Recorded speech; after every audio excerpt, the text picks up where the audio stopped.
तो यह कहानी है एक राजा की, जिसके अंदर दुनिया में अकेले यात्रा करने की इच्छा जगी। तो राज्य के कुछ लोग राजा को छोड़ने के लिए उसकी नाव तक साथ में गए। पर जब राजा वहां से अपनी नाव में जाने लगा, तभी उन लोगों में से एक ने राजा से कहा, जब आप इस नदी को पार कर लेंगे, उसके बाद एक जंगल शुरू होगा। उस जंगल में आपको एक 2 फुट का आदमी मिलेगा और आपके सामने आकर आपसे लड़ने के लिए पूछेगा, पर आप उससे मत लड़ना। अगर आपको लड़ना पड़े तो उसे जिंदा मत छोड़िएगा। तो राजा उस पुरुष की बात सुनकर अपनी नाव में वहां से चल दिया। जब राजा उस जंगल में पहुंचा तो उस आदमी के द्वारा बताई गई बात के अनुसार वही 2 फुट का आदमी राजा के सामने आ खड़ा हुआ और राजा से लड़ने के लिए पूछा। राजा ने उसकी चुनौती स्वीकार कर ली और वो दोनों लड़ने लगे। थोड़ी देर बाद लड़ाई खत्म हुई और राजा जीत गया।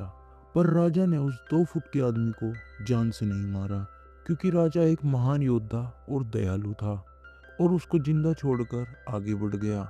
2 दिन बाद वही आदमी राजा के सामने आ खड़ा हुआ, पर अब वो 2 फुट का नहीं बल्कि 4 फुट का हो गया था और राजा से फिर से लड़ने के लिए पूछा। राजा ने उसकी चुनौती स्वीकार कर ली और उससे लड़ने लगे।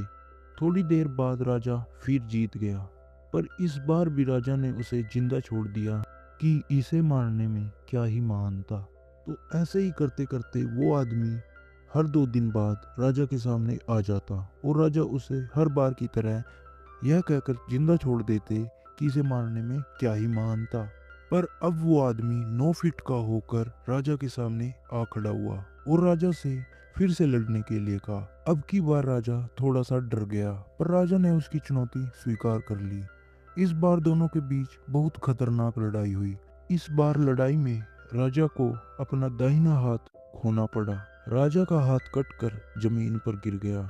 फिर भी राजा ने बड़ी हिम्मत करके इस लड़ाई को जीत ही लिया। इस बार राजा ने उसे जिंदा नहीं छोड़ा और उसको जान से मार दिया।